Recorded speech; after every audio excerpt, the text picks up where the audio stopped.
साधु साधु साधु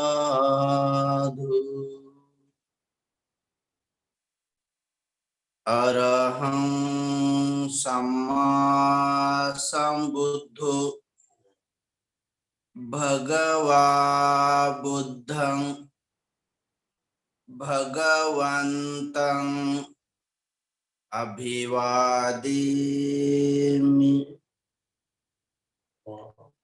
स्वाखातो भगवता धम्मो धम्मं नमामि। सुपटिपन्नो भगवतो सावक संघो संघं नमामि। अहं वन्दामि सर्वदा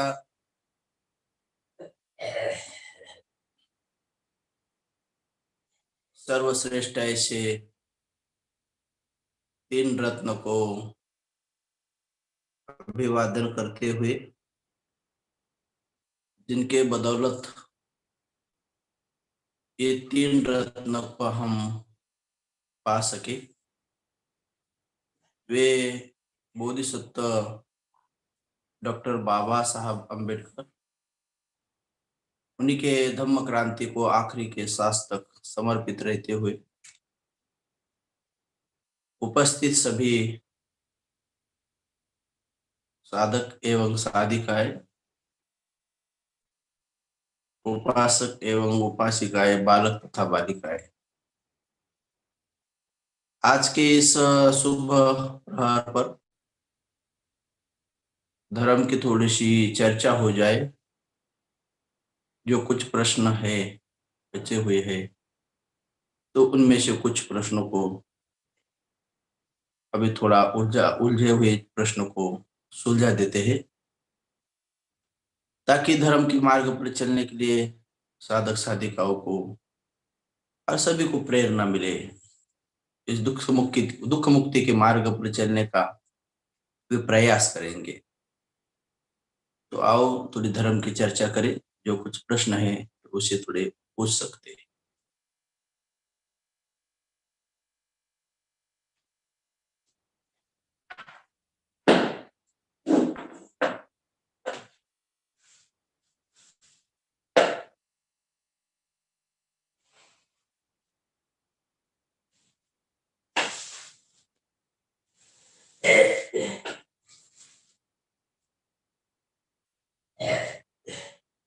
वंदामी बनते जी।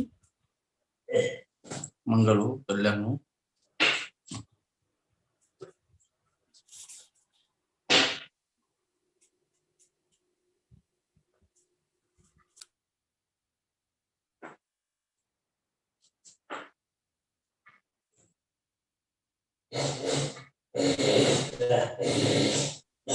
जे प्रश्न आलेले आहेत ते मी वाचते। आज आपल्याकडे 3 प्रश्न आहेत, ज्यामध्ये की एक याचिका पण आहे। तर सर्वात प्रथम जो प्रश्न आहे सचिन यांचा, त्यांनी प्रश्नामध्ये असं लिहिलंय, विशुद्धी मग्गामध्ये सामुख सती सांगितले आहे का, आणि सती प्रधान मध्ये परिमुख सती फरक काय आहे, हा त्यांचा प्रश्न आहे। त्यानंतर पुढील प्रश्न आहे सपना मिसाळ यांचा, जे की लिहितात, वंदामी बनते, श्रामणेर विधी किंवा उपसंपदा विधी चालू असताना तो विधी मध्येच थांबवता येत नाही, यामागे काही विशेष कारण आहे का? तसेच पुढील प्रश्न आहे राजू कर्मे यांचा, जे की लिहितात, वंदामी भंतेजी, विपाक कर्म म्हणजे काय? हे 3 प्रश्न आहेत भंतेजी. तो विशुद्धि मग्ग जो ग्रंथ है, ये अनुपिटक साहित्य में आता है। बहुत महत्वपूर्ण ग्रंथ है। महान भिक्षु बुद्ध घोष जी के द्वारा लिखा गया है। एक गाथा पर लिखा गया है। एक गाथा श्रीलंकन भिक्षु के द्वारा उन्हें दी गई थी। तो बस एक गाथा का इतना बड़ा किताब उन्होंने लिख दिया, तब जाके उनको पूरा धर्म त्रिपिटक सिखाने की अनुमति मिली थी। उनकी एग्जाम हुई थी कि वो ज्ञानी है या नहीं है। तो एक गाथा बोल दी थी, अंतो जटा भई जटा, जटाए पजिता जटा, तंग तंग गौतम पुच्छामि को विचते जटंग। यानी कि अंदर भी जटा है, बाहर से भी जटा है, जिधर देखो उधर सब जटिला है, गाढ़ गठिला है, जैसे जटिला है। अंदर से बंधा हुआ है, बाहर से बंधा हुआ है, जहां वहां सब कुछ। किसी के कोई मानो बाम्बू होते हैं, वो बम्बू होते तो एक दूसरे के अंदर अंदर अंदर होके पूरा चार जटिला हो जाता है। तो इसको कौन तोड़ सकता है? तो वो शीले पत्ते ठाए सुनरो, तो फिर कहते हैं वो खूब बहुत अच्छी तरह से लिखते हैं, पूरा विशुद्ध मग्न ग्रंथ लिख डालते हैं। तो उनमें पूरे के पूरे धर्म की गहराइयों के अभिधम्म की बातें हैं शुद्ध मग्न में। तो जहां पर भी कोई शब्द समानार्थी रूप से आते हैं, तो वे सती के बारे में एक जैसी है, अलग नहीं है। जैसे हम कभी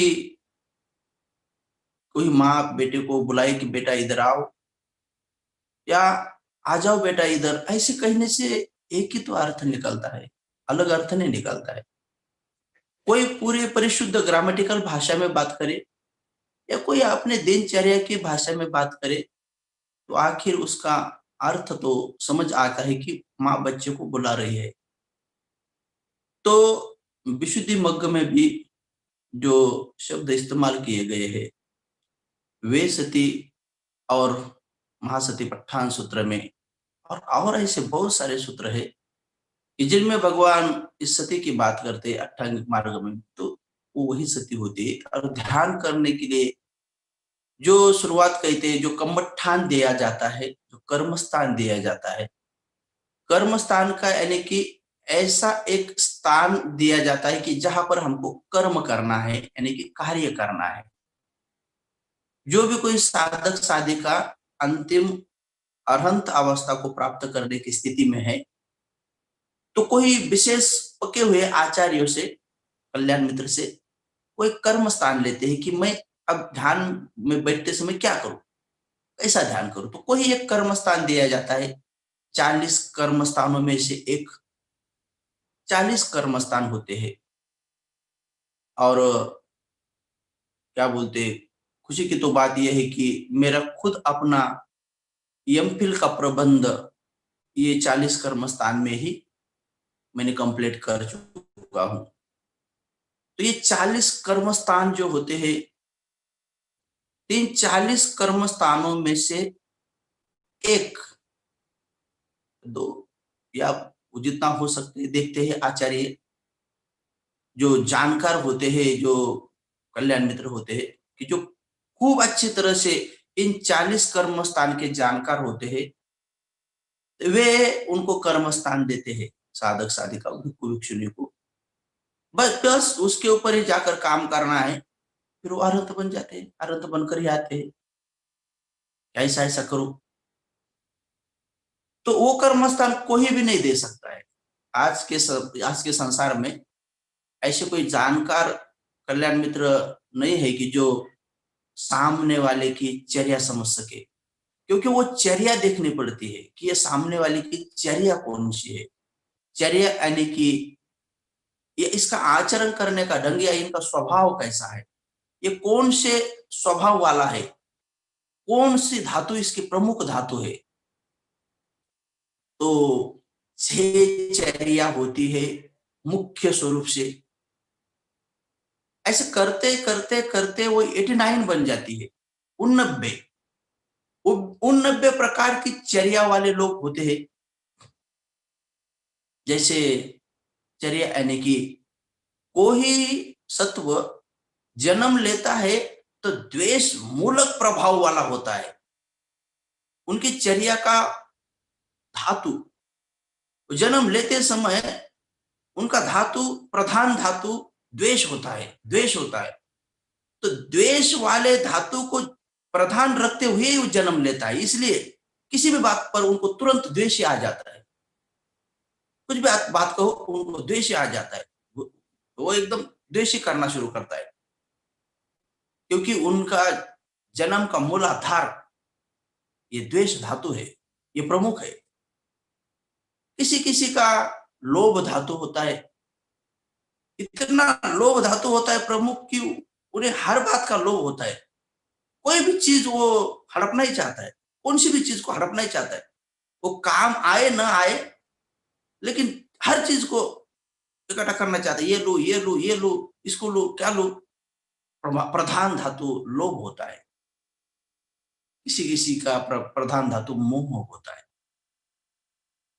तो ये राग वाली चर्या होती है, द्वेष वाली चर्या होती है, मोह वाली चर्या होती है।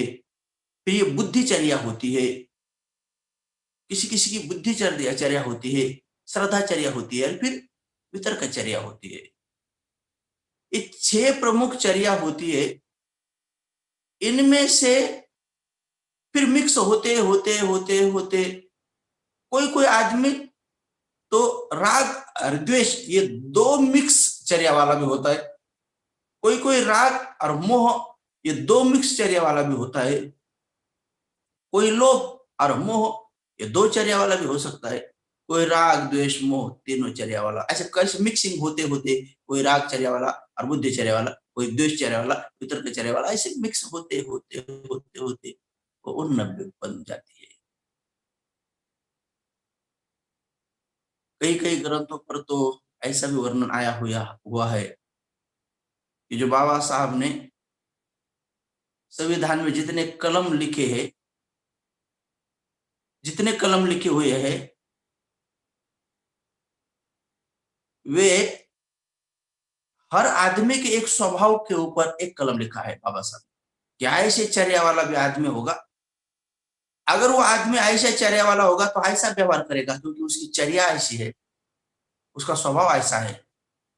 वो उसी कर्म धातु को प्रधान रखते हुए जन्म लेके आया है, तो वैसा ही व्यवहार करेगा, वैसा ही जीवन जिएगा। जैसे भगवान सम्यक संबुद्ध के समय में भी सम्यक संबुद्ध प्रवचन दे रहे थे, और जो श्रोतागण थे उनमें से आनंद ने देख लिया और भगवान को फिर वो सभी जाने के बाद पूछते कि भगवान, मैं देख रहा था कि शास्त्रा भगवान उपदेश दे रहे, लेकिन एक आदमी आपका प्रवचन सुनते सुनते जमीन को ऐसे खड्डे कर रहा था, खोद रहा था। कोई आदमी इधर उधर देख रहा था, यहाँ से उठ के वहां चले जाता था ऐसा। और कोई एक आदमी तो ऊपर आकाश की तरफ इधर उधर देखता था, और एक ऐसी झपकी लगा रहा था, डुबकी लगा रहा था। और लेकिन कोई एक आदमी एकदम शांत चित्त से एकाग्र होकर आपका उपदेश सुन रहा था। तो भगवान, ये सभी लोग ऐसे अलग अलग चर्या के और अलग अलग ऐसे क्यों थे? तो भगवान कहते थे वो अपने पूर्व जन्मों के कर्मों के अनुसार कर रहे थे। जो जमीन को खोद रहा था तो वो अगले पिछले जन्म में वो जो जमीन को खोदने वाला जो कीड़ा होता है ना, उनमें से चला आया है, इसलिए वो प्रधान धातु है। तो मनुष्य जन्म में आने के बाद भी वो कीड़े का स्वभाव उसके मन में से चला नहीं गया है। अभी अभी तक प्रधान धातु तो ऐसे ही करता है, ऐसे ही करता है। और जो बड़े चंचल स्वभाव वाला होता है वो बंदर था, वो बंदर था, वानर था। तो फिर बंदर का स्वभाव एक जगह पर तो नहीं रहता है, यहाँ पर छलांग मारता है, वहां पर छलांग मारता है, यहाँ पर छलांग मारता है। तो मनुष्य बन गया, फिर भी बंदर का स्वभाव लेके आया है, प्रमुख धातु वही है, तो इसलिए बंदर के जैसे रहता है। इसलिए आप देखते हैं ना कि सभी लोग एक जैसे नहीं रहते। क्यों नहीं रहते? क्योंकि आखिर उनके प्रधान धातु अंतिम सांस को छोड़ते समय और प्रथम चित्त को धारण करते समय, प्रथम चित्त को प्रतिसंधि ग्रहण करते समय जो प्रधान धातु होता है, मूलाधार होता है, मूल स्वभाव होता है, मूल चर्या होती है, तो उसके अनुसार व्यवहार करते हैं। भले मनुष्य में आने के बाद भी अगर प्राणियों की योनि में से चले आए हैं तो प्राणियों की जैसे व्यवहार करते हैं। लेकिन कोई प्राणियों की योनि में चला गया है, मनुष्य के योनि से चला गया है, तो कोई प्राणी भी मनुष्य के जैसे व्यवहार करता है। जैसे कोई कुत्ता आदमी से भी ज्यादा शाहनी के जैसा रहता है, होशियार जैसा रहता है। लोग कहेंगे अरे ये तो क्या आदमी जैसा रहता है यार, मनुष्य के जैसा रहता है कुत्ता, और कोई वही मनुष्य कुत्ते के जैसे व्यवहार करता है। तो क्योंकि वो प्रधान धातु कौन सी लेके आया है, तो बस वही विशुद्ध मध्य में और सती अठानवे को बहुत गहराई से समझाते हैं कि आखिर उनकी प्रधान धातु क्या है, इसलिए उनको अलग अलग कर्म स्थान देते थे। लेकिन जितने ये कर्म स्थान है ये आखिर वही रास्ते पर लेके आते हैं जहां पर भगवान सम्यक संबुद्ध कहते हैं कि भिक्खु एकायनो आयं भिक्खवे मग्गो, एक ही मार्ग है भिक्खु हो सत्तानं विशुद्धिया, सभी सत्य को विशुद्ध बनने के लिए एक ही मार्ग है, इसलिए उसका नाम भी विशुद्धि मग्ग रखा है। ये विशुद्धि का विशेष रूप से शुद्धि पाने का एक ही मार्ग है, सत्तानं विशुद्धिया शोक परिदेवानं समति कमाय, शोक और परिदेव से पूरी तरह से बाहर आने के लिए, शोक परिदेवानं समति कमाय दुख दो मनसानं आथंगमाय, जो अंदर गहराई में और अथांग जो है दुख और द्रौमनस्य है उनमें बेसी पूरा नष्ट करने के लिए, उससे बाहर आने के लिए दुख दो मनसानं आथंगमाय, ज्ञानस्य अधिगमाय और ज्ञान का अधिगमन करने के लिए, निब्बानस्य सच्ची क्रियाय और निब्बान का सच्ची क्रिया सत्य क्रिया साक्षात्कार करने के लिए, यदि दंग चत्तारो सतीपट्ठाना, ये सतीपट्ठान है, जो चार स्थान है, वो ठिकान है, जगह है, वहां पर अपनी सती बनाए रखना। कौन सी है वो? काया कायानुपस्सी विहरती आतापि संपजानो सतीमा, वेदनासु वेदनानुपस्सी विहरती, ये काया है, ये काया में हम विपस्सी बन के रहना चाहिए।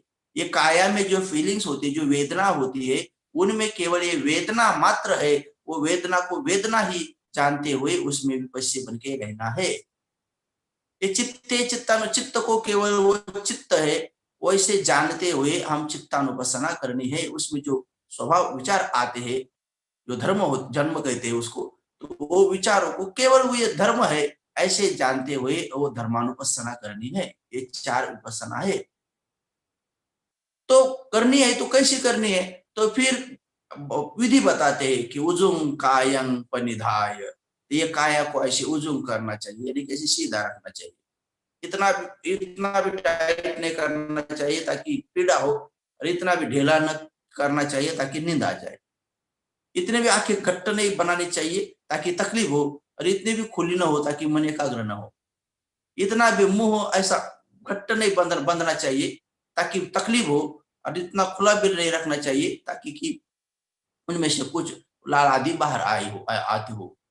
तो ये बस सभी इंद्रियों को सह स्वभाव से स्थिर करना है, आंखें बंद करना है, एक पैर के ऊपर दूसरा पैर, लेफ्ट पैर के ऊपर राइट पैर रखते हुए, लेफ्ट हाथ के ऊपर राइट हाथ रखते हुए, ऐसे आंखें बंद करके पूरे अपने मन को, ये सती को यानी कि मन को, चित्त को, ये नासिका के इस द्वार पर रख देना है, आने जाने वाले सांस को देखते हैं। तो इसी को कहते हैं परिमुखं सतिंग उपट्ठपेत्वा, परिमुखंग यानी कि ऊपर वाले मुख के इधर, विशुद्ध मध्य में वही कहते हैं सभी, वहां पर बाजू में कहते हैं, तो ये परिमुख के बाजू में, तो यहाँ अगल बगल में, तो बात वही होती है, कुछ इतना नहीं है।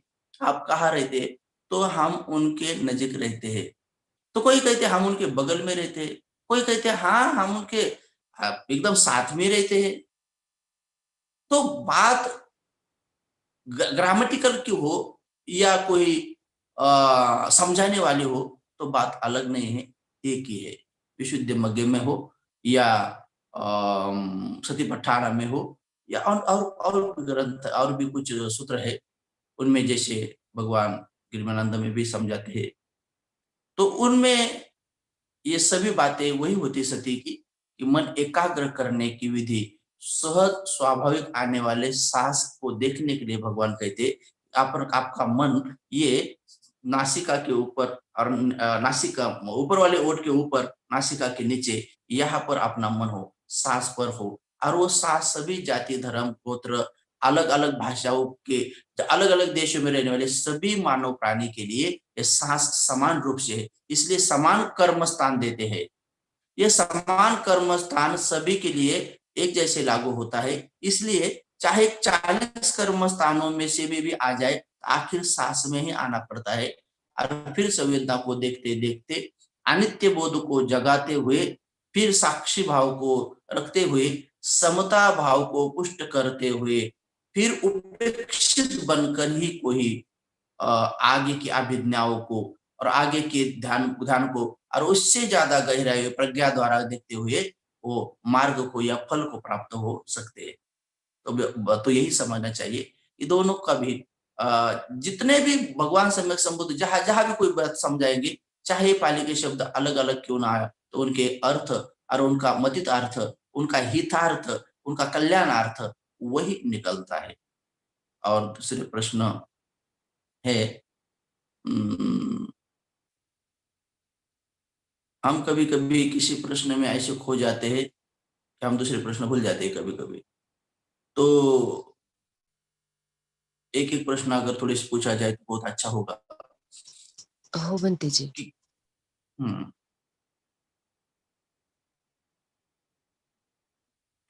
किसी की कुछ याचना है शायद, कुछ क्या है दूसरा कुछ प्रश्न बनतेजी, क्या है? पुढील प्रश्न आहे, श्रामणेर विधी किंवा उपसंपदा विधी चालू असताना तो विधी मध्येच थांबवता येत नाही, यामागचे काही विशेष कारण आहे का?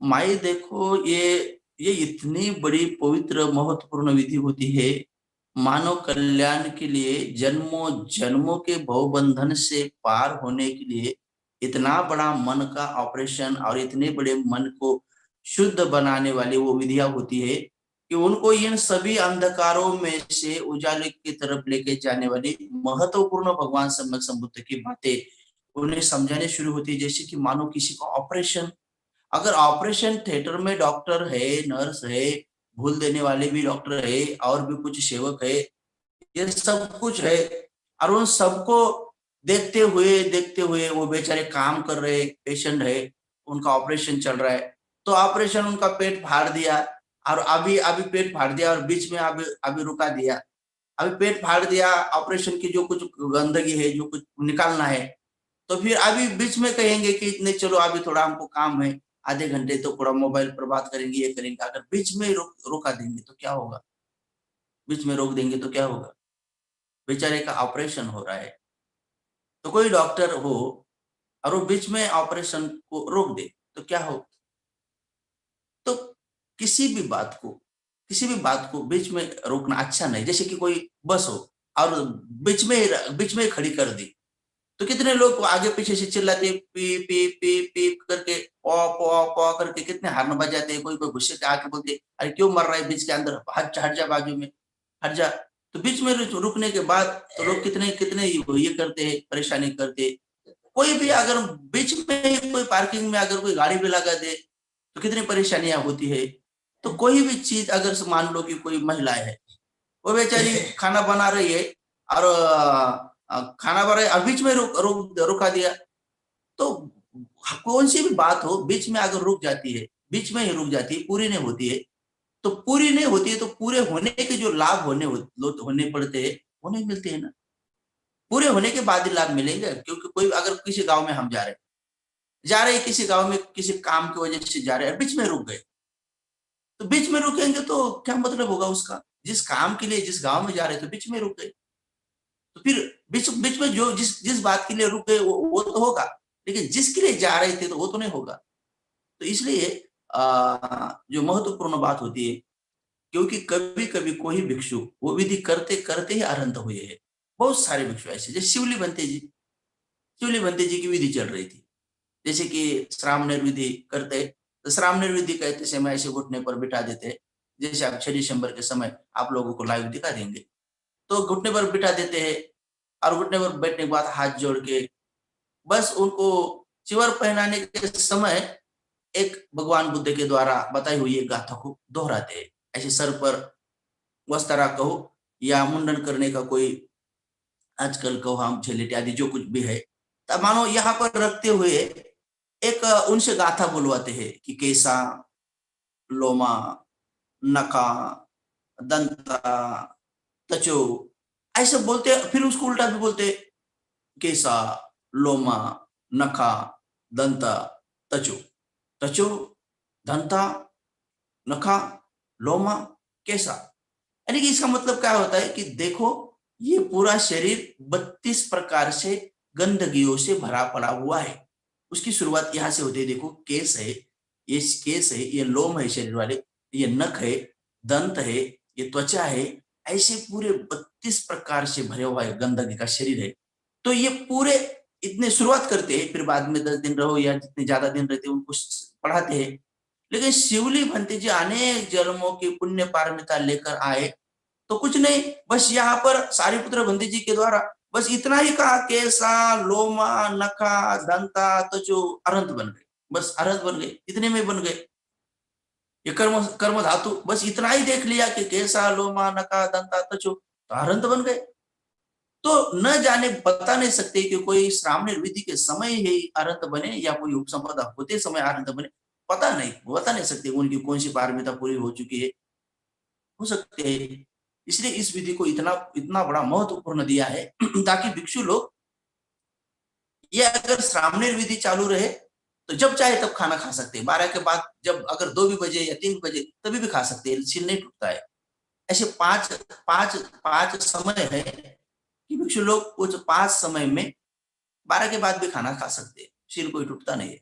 जैसे कि कोई नैया का प्रवास हो, अभी नैया नहीं है तो हर प्रवास को पकड़ो, भगवान ने कहा था नैया का प्रवास हो, तो अभी मानो कि कोई प्रवास हो, नैया का प्रवास इसलिए कहते हैं कि नैया का प्रवास होते समय कोई गाँव भी नहीं लगता है, कहाँ खाने खाएंगे। अगर अपना ऐसा प्रवास हो तो समय होने के बाद किसी गाँव में भी रुक सकते हैं, भिक्षा मांग के खा सकते हैं। इसलिए भगवान जो भी बात कहते हैं उसके नीचे उसके पीछे बहुत बहुत बहुत बोधि ज्ञान होता है और व्यवहारिक बातें भी होती है, आध्यात्म भी होता है। तो इसलिए कहते हैं कि अगर आप कोई प्रवास में हो, दूसरा कारण है कि आप अगर बीमार हो और डॉक्टरों के द्वारा कहा है कि आपको ये गोलियां है, तब तक आपको इतने टाइम 2 टाइम या 3 टाइम लेना है और ये पथ्य लेना है, तो लोग वो पथ्य के साथ जितनी बार कहा जाता है उतनी बार भोजन को खिलाते हैं भिक्षुओं को, कोई कोई दोष नहीं होता है। दूसरी बात होती है, तीसरी बात होती है कि अगर कोई श्रामणेर विधि हो, श्रामणेर विधि चल रही है और किसी कारणवश उस वो देर तक हो रही है, तो ऐसा नहीं है कि वो उसको रोको पहले खाना खाओ फिर बाद में करो, ऐसा नहीं। वो पूरी होने दो, फिर उसके बाद भिक्षु जब चाहे वो तब खा सकते हैं। उपसंपदा विधि शुरू हो, क्योंकि वो भिक्खु संघ में हमेशा के लिए सम्मिलित होने वाले रहते, वो तो रतन है, संघ का रतन, संघ जो सागर है, तो जैसे सागर किसी भी मरे हुए मुर्दे को अपने अंदर नहीं रखता है, जब तक आदमी जीवित है तब तक समंदर उसको अपने अंदर रखता है और मर गया तो उसको अपने इससे बाहर फेंक देता है। ये संघ में भी वैसा ही है, अगर वो आ रहा है तो अभी जीवित है, जीवित है यानी कि संघ का काम करेगा, बुद्ध बुद्ध की वाणी धम्म का काम करेगा, खुद का कल्याण करेगा, औरों का कल्याण करेगा। तो ये बड़ा महत्वपूर्ण, पूरे विश्व में सबसे श्रेष्ठ बात होने जा रही थी वो। कोई अगर भिक्खु संघ में सम्मिलित होता है, जैसे कोई सैनिक होता है, तो देश के लिए बहुत गर्व की बात होती है कि वो अरे देश की सुरक्षा के लिए कोई उसमें चला जा रहा है, कि चलो हमारा कोई रक्षक आ रहा है। तो वैसे ही संघ में कोई सम्मिलित हो ही नहीं जा रहे तो अरे धर्म का रक्षक आ रहा है, धर्म का प्रचारक आ रहा है, धर्म का प्रसारक आ रहा है। लोगों को भिक्षु के प्रति इतनी श्रद्धा नहीं है, क्या करे, नहीं है नहीं है। धीरे धीरे बढ़ जाएगी जब लोगों को पता चलेगा क्या, अरे ये जैसे देश को सुरक्षित रखने वाले के प्रति इतना आदर भाव है, हमारा देश कभी आजाद भी नहीं हुआ, कभी दूसरे पर ऊपर लोगों के गुलामी में भी रहा, तो लोग कैसे कैसे क्यों ना जीवित तो रहते हैं, भले गुलाम बनकर क्यों ना रहे, लेकिन रहते हैं। अगर किसी ने किसी भी कारणवश देश के ऊपर आक्रमण किया हो तो ठीक है, वो नहीं तो होना नहीं चाहिए, ऐसी गुलामी तो नहीं होनी चाहिए, लेकिन फिर भी अगर हो गया तो लोग जीवित तो रहेंगे। लेकिन बिना धर्म के जीवित रहना भी क्या कोई जीवित रहना है? कोई लोग धर्म ही न धारण करे, जीवन अच्छा ही ना जिए। तो धर्म का जीवन जीना ये सबसे बड़ा जीवित रहने का प्रमाण है। तो इसलिए धर्म का कोई प्रचारक बन जाता है, कोई आचार्य भिक्षु बन जाता है, ये सबसे महत्वपूर्ण बात होती है विश्व में। विश्व में सबसे महत्वपूर्ण बात होती है ये धम्म भिक्षुओं ने जीवित रखा है। आज ये भारतवर्ष में बहुत सारे लोग जो भाषण देने वाले, जो प्रचारक, बौद्ध धर्म के प्रचारक कहने वाले लोग हैं, वो भ्रम भ्रांति में है। वो थोड़ा बहुत पढ़ाई करते हैं, उन्हें लगता है हम भिक्षु लोगों से भी ज्यादा हमें थोड़ा हमारी पढ़ाई है, होगी पढ़ाई उसमें, हो क्या भिक्षु लोगों से हम ज्यादा जानते भी होगी थोड़े बहुत। लेकिन इस धर्म को जीवित तो भिक्षु ने ही रखा है। गुरु जी को भी विपश्यना भिक्षु के द्वारा ही मिली है, डायरेक्ट नहीं मिली है। वो सयाजी उपाख्यान गुरु जी है, अरे बड़े कारुणिक, वो जो गुरुदेव उनके द्वारा मिली है। अरे उनको भी तो सयाताई जी के द्वारा मिली है, वो किसान थे लेकिन बड़े कारुणिक थे, बड़े मैत्रीवान थे, तो करुणा के साथ उन्होंने दी है। और उनको कहाँ से मिले? अरे वो तो लेडी सयाड़ू भिक्षु थे, अरंत थे। तो भिक्षु थे तो उन्होंने ही पहली बार गृहस्थों को विपश्यना सिखाना शुरू किया, आचार्य बनाना शुरू किया। भाई आखिर तो भिक्षु के द्वारा मिले, उनको कहाँ कैसे मिली? तो ये सम्राट अशोक जी ने यहाँ से सोनार उत्तर नाम के अरहंत भिक्षु भेजे थे प्रचार के लिए। तो फिर वो पूज्य अरहंत सोना और उत्तर चले गए थे। और सोना और उत्तर उत्तर वो दोनों के दोनों अरहंत कैसे बने? तो सम्यक संबुद्ध के द्वारा बने थे। वो दोनों के दोनों सम्राट अशोक समय में है, तो उनके वदंत मुगली को तो 30 अरहंत थे। तो फिर उस समय में ऐसे अरहंत बहुत सारे थे, तो उन्हीं के द्वारा ऐसा करते करते करते तो ये सब कुछ बुद्ध के द्वारा ही बनते हैं।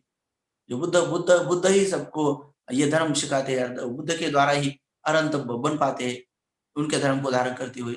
तो यही संवाद समझना चाहिए कि जो भी कुछ जीवन की ये चर्याएं होती है, ये बीच में नहीं रुकानी चाहिए। जो घर के भी काम आदि होते हैं अगर मानो कि समझ लो किसी का घर बनाना शुरू है और पाया ही बन गया और थोड़े बहुत कॉलम डाल दिए और रुक गया, तो जो भी कोई आने आने जाने वाला आदमी उसको घर बोलेगा क्या? कोई भी नहीं कहेगा ना, अरे घर है क्या? बोलेगा नहीं नहीं कॉलम ही है। क्या हुआ? तो कोई सोचेगा हाँ पैसे नहीं होंगे, कोई कहेगा नहीं नहीं शायद वो काम करने वाले उनके प्रमुख कोई घर के मर गए होंगे। और क्या होगा? अरे हो सकता है उनके उनके ऊपर कर्जा होगा, तो वो कर्जे के मारे ये नहीं हो, तो कुछ ना कुछ कारण, नहीं तो समय नहीं होगा, उनकी बदली आदली चली गई हो, कहीं देश विदेश चले गए, अब नहीं बना पाते। तो हो सकता है जो भी कुछ कारण हो, तो बीच में अगर कोई बात रुक जाती है, तो अगर व्यावहारिक बात भी अगर बीच में रुक जाती है, तो वो पूरी होने के जो लाभ होते हैं वो नहीं होते। वही उसी ढंग से समझना चाहिए कि अगर कोई सामने विधि हो, उपसंपदा विधि हो, वो वही बीच में इसलिए रुके जाते हैं ताकि पूरी होने के जो लाभ होते हैं वो नहीं हो पाते हैं, इसलिए वो पूरी की पूरी कर लेते हैं। ठीक है माई, वैसा ही समझना चाहिए। और तीसरा क्या प्रश्न है? पुढील प्रश्न आहे वंदामी बनतेचे, विपाक कर्म म्हणजे काय? आज तक बहुत सारे जो प्रवचन दिए हुए उनमें से अगर गहराई से देखा जाए तो बार बार विपाक की बात की हुई है। फिर भी जैसे एक बार तो मैंने उदाहरण के द्वारा भी बताया गया था कि कोई आम का पेड़ हो और उसको अभी अभी अभी आम आने शुरू हुए, अभी जैसे कि फुलूरा भी है, अभी वो फूल में है, फ्लावर में है, आम के जैसे फुलूरा कहते हैं लोग। तो उस अवस्था में है, तो उस अवस्था में है, तो वो उस अवस्था में क्यों है? क्योंकि उसका मूलाधार जो ब्रांच है, वो पान पत्ते है, तो ब्रांच क्यों है? तो भाई उसका मूलाधार वो उसका क्या बोलेंगे उसको, मराठी में खोड़ कहते हैं, हिंदी में हम नहीं जानते क्या कहते। वो वो वो है उसका आधार, और उसका आधार क्या है? मूल है। तो भाई ये मूल कहाँ से बन गया? तो उसका जो रूट है, उसका जो बीज है, तो वो कोय है। जैसे कि कोई आम था, किसी ने खा लिया हो, नहीं खा लिया हो, तो उसको लगा दिया था। तो ये आम के जो बीज है, उनमें से आम के कुछ रूट, कुछ उसके खोड़ आदि, फिर उसके ब्रांचेस बन गए, फिर अब उसको सीजन आने के बाद, समय आने के बाद उसको जब फुलूरा लगता है, तो ये जो फुलूरा है, तो ये जो पहले लगाई हुई जो वो है, जो है, तो उसका ये विपाक हुए जा रहा है, हुए जा रहा है, उसका परिणाम आए जा रहा है। तो अभी तक ये पूरा नहीं हुआ है, उसका पूरा विपाक नहीं हुआ है। वो बता रहा है कि मेरे इस कर्म का ये ऐसा नतीजा है। पहले तो उसने बताया कि देख, मेरे कर्म का नतीजा ये पेड़ है। फिर धीरे धीरे धीरे बढ़ जाता है, तो फिर छाव भी देना शुरू होता है। फिर लोग देखते हैं उसको आम ही कहना शुरू कर दे। ऐसे नहीं कि आम का पेड़ लगाया तो लोग उसको चीकू कहेंगे या सफरजन कहेंगे या और दूसरा कुछ ताड़ वाला या गन्ने वाला पेड़ कहेंगे, नहीं कहेंगे। अगर आम आम के जैसे दिखता है तो आम ही कहेंगे। तो उस बीज से ये पेड़ निकलना, ये इसका विपाक है। ये पेड़ से उसकी ब्रांच निकलना, ये उसका विपाक है। और ब्रांच में वो फूल लग जाना, ये उसका विपाक है। और ब्रांच को धीरे धीरे वो आम आम लगने, कच्चे आम लगने, वो उसका विपाक है। और वो आम को धीरे धीरे धीरे पक जाना और उनमें से और नए आम की शुरुआत होना, ये भव होना कि अभी नया आम होगा तो उसमें और कोई हो जाएगी। वो पक्का हो जाने के बाद उसको कहते पकने के बाद, जो पकने के बाद जो होता है, तो ये इसका विपाक होता है। तो कच्चा भी आम आम अगर लेके हम उसको पकाने के लिए रख देंगे कहीं घास में, कहीं पे, तो उसमें से एक एक आम क्यों न हो, पका होना चाहिए। पूरे पेड़ में अगर एक आम पका हुआ लगे, तब जाके खेती वाले लोग पूरे आम कच्चे आम उसको तोड़ के लाते हैं। पके नहीं हुए, अभी तक नहीं पके हुए, फिर भी उसको तोड़ के लाते हैं। लेकिन क्या प्रमाण है कि अब ये पूरे के पूरे पक जाएंगे? क्योंकि उनमें से एक पक गया है। पक गया है तो पूरे के पूरे पकने के लायक बन गए हैं। तो इसलिए वो जो पकने के लायक बन गए हैं, तो वो पकने के लिए रखते हैं। अभी तक पके नहीं है तो पकने के लिए रखते हैं। तो ये पकने के लिए रखने की जो प्रक्रिया है बीच वाली, ये विपाका होती है। ये विपाक होती है, अभी विपाक में है, अभी तक वो उसका फल आया नहीं है। जैसे किसी ने किसी को गाली दी, तो गाली दी तो कोई परिणाम नहीं आया है, तो कोई सोचता है कि देखो मुझे डर गया है। नहीं नहीं नहीं नहीं, रुको, वो विपाक में गिर गया है। समय आकर उधर से भी दो चार गाली आ जाएगी, नहीं तो समय पाकर एक थप्पड़ आ जाएगी। थोड़ा विपाक में है, गिर गई है, थोड़ा समय आ जाएगा। समय के बाद ऐसा हो जाएगा। उससे गाली के बाद फूल तो नहीं आएंगे कि गाली दिया तो फिर उधर से फूल डाल दिए या कोई हार हार दे दिया, गुच्छे दे दिया। ऐसा तो नहीं है। समय पाकर बड़े 2 दिन में, 10 दिन में, 15 दिन में, 1 महीने में, 2 महीने में, 2-4 सालों में उसके बदले में कुछ गालियां मिलेगी, नहीं तो कुछ थप्पड़ आदि मिलेगा। हो सकता है उसके भी आगे भी कुछ मृत्यु तक भी हो सकता है। कुछ लोग गालियों से एक दूसरे को बूंद भी देते हैं, मार भी देते हैं। तो जैसा कर्म है वैसा उसका फल आ जाएगा। लेकिन जैसा कर्म है उसका फल आने तक जो बीच में की बातें है, जैसे अष्टशील पालन किया है, और कोई कोई लोग कहते हैं कि हमने अष्टशील पालन किया है और अभी तक उसका कोई फल नहीं आया। भाई विपाका में है, आ जाएगा। अच्छे कर्म का तो अच्छा ही फल है। जब तक वो नहीं आता है तब तक लोगों को विश्वास नहीं होता है। और जो बुरे कर्म करते हैं ना, अभी तक भी उनके कुछ फल नहीं आए, बुरे लोगों का कुछ बुरा नहीं हो रहा है। लोग कहते हैं ये तो इतने बुरे रहे थे, देखो ना, देखो ना, इन लोगों ने इतने पटाखे फोड़ दिए, फिर भी क्या हुआ? क्या हुआ? अरे नहीं हुआ, विपाका में है, हो जाएगा, रुको जरा। इसका मतलब ऐसा नहीं कि हम सोचते कि उसका उनका बुरा हो जाएगा, नहीं। ये तो विपाक है, ये तो निसर्ग के नियम है, ये तो विपाक में गिर गया, विशेष प्रकार के पका नहीं है, इसलिए उसको विपाका कहते हैं कि अभी तक विशेष प्रकार से नहीं पका हुआ। विपस्सना जैसे कि देखना, लेकिन विशेष प्रकार से देखना, वो विशेष प्रकार से पक जाएगा, ताकि आगे वाला भी आम उसमें से निकल आएगा, आगे वाला उस कर्म का फल भी उसमें से निकल आएगा, इसलिए उसको विपाका कहते हैं। इसलिए वो विपाक में गिरने के बाद, जैसे कि कोई खेती वाला अनाज बो देता है, तो दूसरे दिन वो नहीं बाहर आता है, तो कभी दूसरे दिन, कभी तीसरे दिन बाहर आता है। लेकिन जिस दिन बो देते हैं, तो बोने के बाद ही वो विपाका में गिर जाता है, वो प्रक्रिया में लग जाता है, प्रक्रिया में लग जाता है। वो अनाज के रूट में, बीज में वो प्रक्रिया होती है। वो अपने स्वभाव से, अपने कर्म बीज से अपना ही पेड़ निकालने की कोशिश करता है, उनमें से पौधा निकालने की कोशिश करता है। ऐसा नहीं कि हमने कोई दूसरा बीज लगा दिया और तीसरा ही कुछ आ गया। वो तो कहने के लिए बात है। वो कहते ना कि कलियुगात झालंय खेळ, लावले रक्ताला आले केळ। वो तो गाना बोलते। तो ऐसे रताला लगा दिया और केले आ गया, ऐसा कैसे क्या हो गया? कोणी हौशेनं गणपती करतो आणि त्याचा चुकून मारुती होतो। अरे भाई, तो ये ऐसा कुछ, ये तो ये गाने बोलने की बात होती है, ये तो लोगों को भुलाने की बात होती है। ऐसा कभी होगा क्या? या ऐसा करने से ऐसा होगा? नहीं तो हम क्या चपाती करने बैठे और उसकी ज्वार ज्वारे की रोटी हो गई? अरे अभी तक तो नहीं हुई, किसी किसी की नहीं हुई। नहीं तो क्या हम चाय करने बैठे और उसका एकदम एक भजिए बन गए। अरे यार क्या क्या हुआ, और चाय करने बैठे थे, हमने दूध शक्कर को डाला, लेकिन वो उसमें से तो भजिए बन के आए गए। तो ऐसा थोड़ी होगा। तो फिर तो किसी को कुछ भी पता नहीं होगा। तो कोई तो फिर चावल बनाने जाएंगे और उससे बाहर निकल कर कहीं कुछ ना कुछ बटाटा वड़ा आ जाएगा। तो और कोई तो फिर अच्छा खासा बेचारा वो मटन आदि बनाएगा और उसके फिर वरण बन गया। तो हाँ, तो फिर तो रोना ही रोना पड़ेगा, अरे मैं क्या किया, ये क्या बन गया। ऐसा नहीं होता है।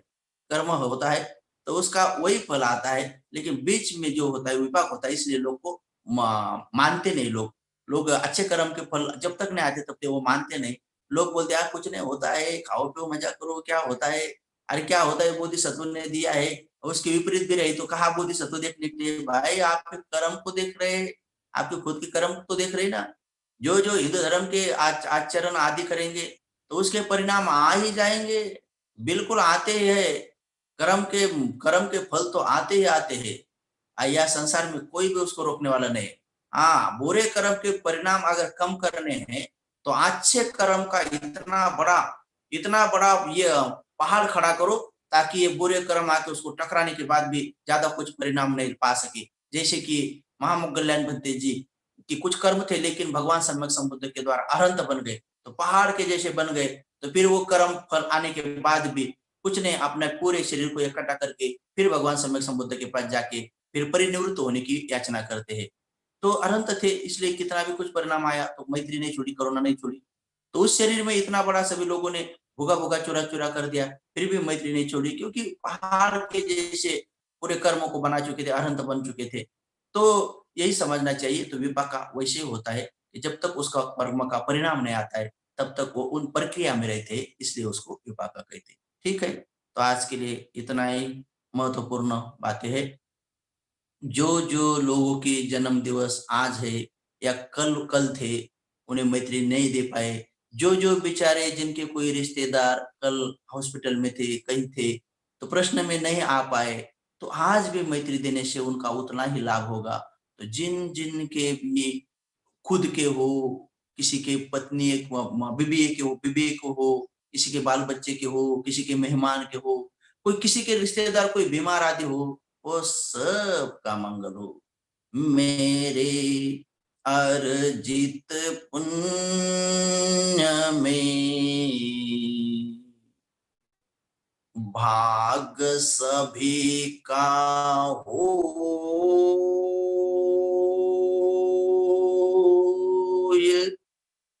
मेरे सुख और शांति का लाभ सभी को हो।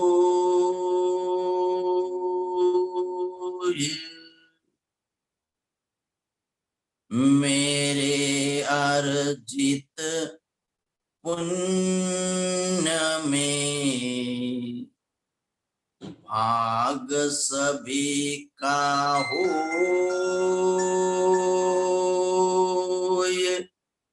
मेरे सुख और शांति का लाभ सभी को हो।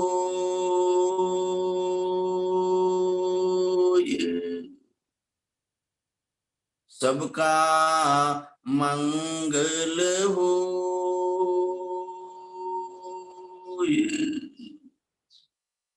सबका कल्याण हो,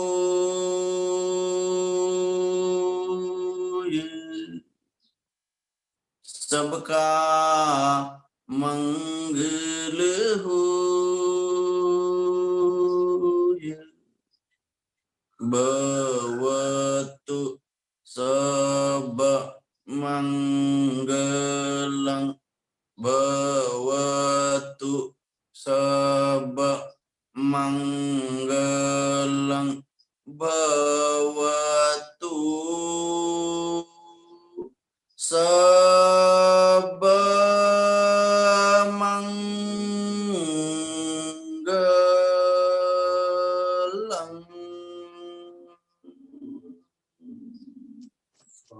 साधु साधु साधु। सबका मंगल हो, सबका कल्याण हो। सबकी स्वस्थ मुक्ति सुखी.